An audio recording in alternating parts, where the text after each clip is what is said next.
देखिए दोस्तों, हमारे जो जन्म जन्मांतरों के चक्र चलते आ रहे हैं, ये एक समय चक्र है। ये एक हमारे कर्मों का प्रभाव है। जैसे कर्म वैसा फल। तो जो कर्म कर दिया वो फल भोगना है। तो जो हमारे जन्म जन्मांतरों के कर्म हैं, उनसे हमारा संचित कर्म इकट्ठा हो गया है। कहे कि एक माल इकट्ठा हो गया है।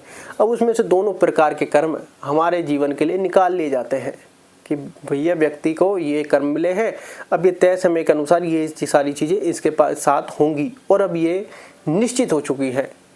ये अब निश्चित हो चुकी है। ये बात आप ध्यान रखें। अब ये जब निश्चित हो गई है तो उसके बाद शरीर का निर्माण होता है, इस बॉडी का निर्माण होता है कि ये जो सारी चीज़ें तय हुई हैं ये इस व्यक्ति को भोगनी है, ये इस व्यक्ति को भोगनी है।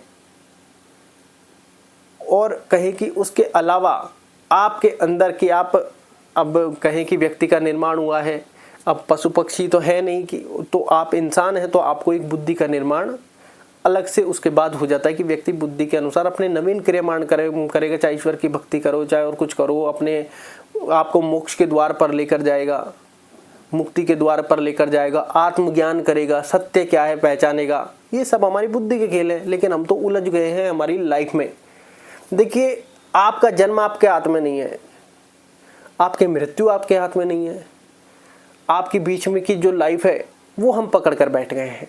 भैया ये तो मैं मेरे हिसाब से चलाऊंगा, पता चला वो आपके हिसाब से नहीं है। शादी, मृत्यु, कहें कि बच्चे, नौकरी, जॉब, लाभ, हानि, पैसा, मान, अपमान, यश अपयश, अरे ये सब बीच के, इनको भी होल्ड नहीं कर सकते।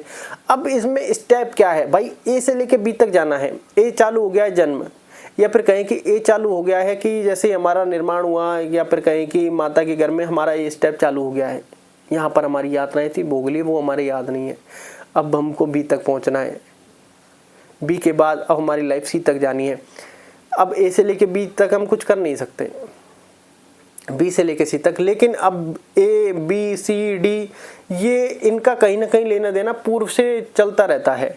जैसे मान लो आज हमारे साथ डी हुआ, अब डी का ये जरूरी नहीं कि सी से लेना देना है। डी का सी, बी, ए सबसे लेना देना है। और कहीं ना कहीं कोई ना कोई माध्यम निमित्त चलता रहता है, क्योंकि प्रारब्ध है, ये तो भोगना पड़ेगा और ये निश्चित हो चुके हैं।